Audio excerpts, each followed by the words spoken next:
Meu nome é Jéssica Raazi e apresentarei a pesquisa Violência e Testemunho, uma análise de São Bernardo, orientada pelo professor Dr. Wilbert Salgueiro. A pesquisa se baseia no meu subprojeto de iniciação científica desenvolvida na Universidade Federal do Espírito Santo. No texto em análise, Paulo Honório constrói um relato de sua vida em que se dispõe a entender por que agia violentamente. Por diversas passagens do livro, ele assume uma abordagem violenta contra os seus empregados e sua esposa na concepção de que tudo é propriedade, mesmo os indivíduos não pertencendo ao lugar de mercadoria.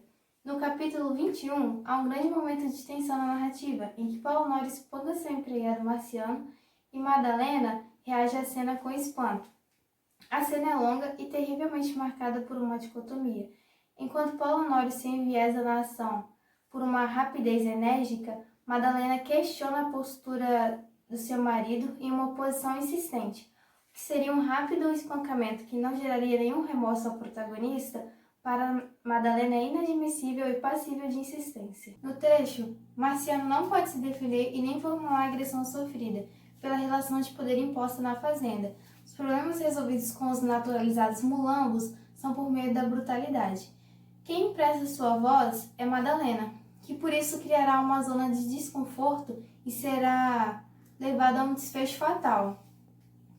Sabemos que Madalena se solidariza pelos trabalhadores por ter vivido uma vida em sua adolescência parecida com a deles.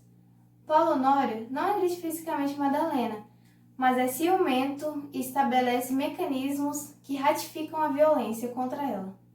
Na narrativa, há uma combinação de elementos confessionais referentes a violências sociais. São processos e acontecimentos violentos narrados em primeira pessoa sob o prisma de uma antitestemunha. Esse termo foi escolhido porque Paulo Honório não sofre a violência, ele a pratica.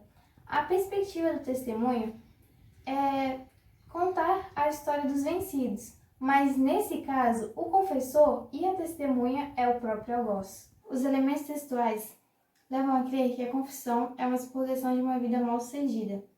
Vemos o protagonista atordoado, que quer confessar e testemunhar ao mesmo tempo seus delitos e fracassos. Nessa perspectiva, testemunha e réu se incorporam. Paulo Honório nos confessa seus pecados e ao mesmo tempo é testemunha de suas atrocidades, e nós o julgamos como juízes ao júri. No século XX, há o surgimento de uma literatura com forte teor testemunhal, que se desenvolve pelo excesso de guerras, genocídios e perseguições, e gera uma necessidade de testemunho, de ler os documentos de cultura observando os traços da barbárie. Pensando nessas questões, em como a ficção incorpora as questões sociais em sua narrativa, há em São Bernardo um teor testemunhal.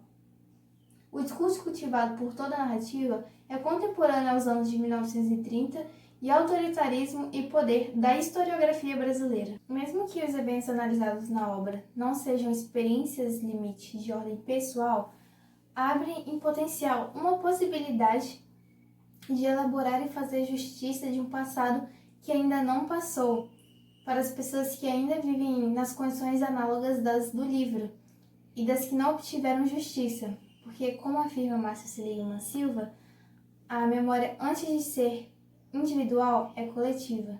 Paulo Honório transita entre o tempo da cena do crime e o tempo da sua escrita, como se fosse no desenrolar de um tribunal. Ele é testemunha de seus próprios atos e entrega a nós, por meio da rememoração, seu trauma e sua culpa. Porém, isso não significa que seus 50 anos, marcados por violência, o tenham feito mudar.